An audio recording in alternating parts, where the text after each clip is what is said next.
नमस्कार। आप सभी का स्वागत करती हूँ चैनल पर। उम्मीद करती हूँ आप और आपका परिवार स्वस्थ और सुरक्षित होगा। इसी कामना के साथ कहानी की शुरुआत करती हूँ। मैं त्यागी रम्या अमरीश आप सभी को जन्मदिन की बहुत बहुत शुभकामनाएं देती हूँ। जिनका हैप्पी बर्थडे है, जिनकी हैप्पी मैरिज एनिवर्सरी है, उन सभी को हार्दिक शुभकामनाएं। आज की कहानी मुंबई और यूपी से है। उत्तर प्रदेश के जौनपुर का रहने वाला विजय चौहान 6-7 साल पहले मुंबई के नाला सोपारा में गया था काम के लिए और वहीं पर एक कमरा किराए पर लेकर अपनी पत्नी चमन के साथ रहने लगा। उसके आगे क्या हुआ पूरी कहानी आपको सुनाती हूँ। बस आपसे निवेदन करती हूँ, प्लीज जल्दी से चैनल को सब्सक्राइब करके घंटी दिखाई दे रही है इसको दबा दीजिए, ऑल पर सेलेक्ट कर लीजिए, मेरे फैमिली मेंबर बन जाएंगे क्योंकि मेरी जिंदगी की हर खुशी सिर्फ आपके साथ। विजय चौहान 6-7 साल से मुंबई के नाला सोपारा में रह रहा था। सोमवार को उसका भाई अखिलेश उसके घर पर जाता है। अखिलेश एक हफ्ते से अपने भाई को फोन लगा रहा था, लेकिन भाई का फोन नहीं लगा था, स्विच ऑफ जा रहा था। तो इसलिए वह सोमवार को भाई के कमरे किराए पर जाता है। छोटा भाई अखिलेश भी नाला सोपारा के उसी क्षेत्र में रहता है जहां पर विजय चौहान रहता था। जब अखिलेश अपने बड़े भाई विजय चौहान के कमरे पर जाता है तो वहां पर कमरे का ताला लगा हुआ देखता है।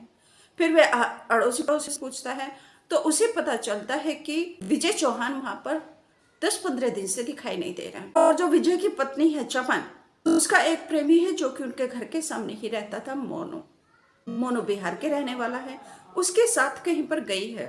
अब अखिलेश पुलिस को फोन करके बुलाता है और घर का ताला तोड़वाता है। जब घर का ताला तोड़कर पुलिस और अखिलेश घर के अंदर जाते तो वह घर की तलाशी लेते हैं, देखते हैं कमरे का जो फर्श होता है उसकी जो टाइल्स होती हैं एक जगह मिसमैच हो रही थी कुछ टाइल्स से।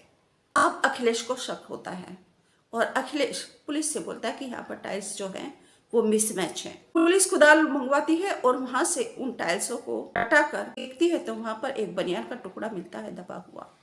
पुलिस चौकी में सर हम लोग पूरी छान बची है।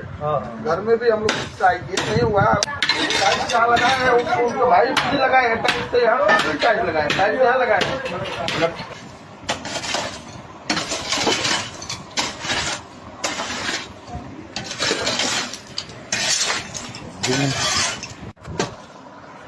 बहुत बहुत पहले का घर है। अब उनको हाथ से निकालो तो हाथ से निकालो हो गया है।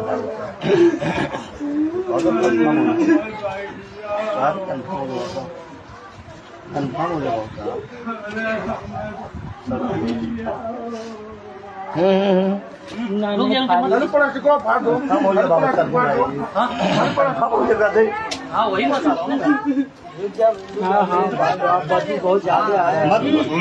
मत बोल रहा हूँ भैया। ये देखिए विजय की जो है ये बावजूद में देखिए ये घर खोद के उनकी जो है ये देखिए उनके घर में ऐसा ये देखिए हाँ पूरा देखिए खोद के मूंदा हुआ है। और ये गली में जिम्मेदार के तौर पे यहाँ पर सब जो है काम किया गया है। ये देख लीजिए पूरी गली भरी हुई है।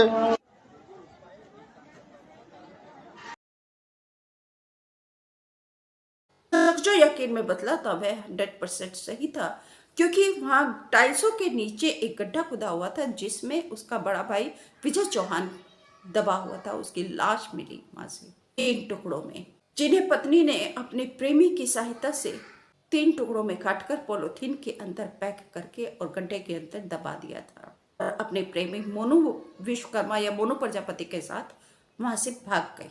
उसके बाद पुलिस ने कई टीमें लगाई पत्नी चमन को पकड़ने के लिए और आखिरकार पत्नी चमन अपने प्रेमी मोनू प्रजापति के साथ पुणे से गिरफ्तार की गई।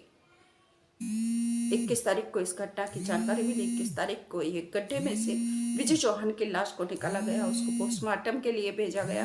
लेकिन जैसे ही 22-23 तारीख को विजय की मां धनपति को पता चला, उसके गांव में पता चला, तो उसके माता पिता, उसकी बहनें सबके सब बहुत व्यथित है और माँ बार बार बेहोश हो रही। पिता अमर चौहान ने बताया कि उसके 4 बेटे हैं, अजय, विजय, अखिलेश और दीपक, और 2 बेटियां हैं, ज्योति और बबीता। 8 साल पहले शादी हुई थी और शादी के कुछ दिनों के बाद ही बहू चमन पति के साथ मुंबई के नाला सोपारा में चली गई थी रहने के लिए। दोनों वहीं पर रहते थे। उनका 6 साल का एक बेटा भी है। अब माता पिता अपनी बहू के लिए फांसी की सजा की मांग कर रहे हैं। टुकड़ों में काटकर गड्ढे में दाब दिया। कितनी दर्दनाक मौत दी है। पिता अमरपाल ने यह बताया कि बेटे विजय चौहान ने कुछ जमीन खरीदी थी, अपनी पत्नी के नाम पर ही खरीदी थी, और उसके बैंक खाते में भी 10-12 लाख रुपए थे। तो पत्नी का मकसद ये था कि पैसा और जमीन पति की चाहिए और रहना है उसको प्रेमी के साथ में। तो ऐसी दुष्ट बहू को माता पिता फांसी की सजा की मांग कर रहे हैं। देखना यह है कि कोर्ट उसे क्या सजा देती है। हालांकि पुलिस ने गिरफ्तार करके उसका रिमांड ली है कोर्ट से। अब आगे क्या खुलासा होता है, जो भी अपडेट होगा आपको मैं जरूर बताऊंगी। आपसे पुनः निवेदन करती हूँ, अगर आपने चैनल को सब्सक्राइब नहीं किया तो प्लीज जल्दी से चैनल को सब्सक्राइब कर लीजिए, मेरे फैमिली मेंबर बन जाइए। घंटी दिखाई दे रही है, इसको दबाकर ऑल पर सेलेक्ट कर लीजिए, तभी हमेशा हमेशा के लिए आपका और मेरा एक अटूट रिश्ता बन जाएगा। नमस्कार, थैंक यू।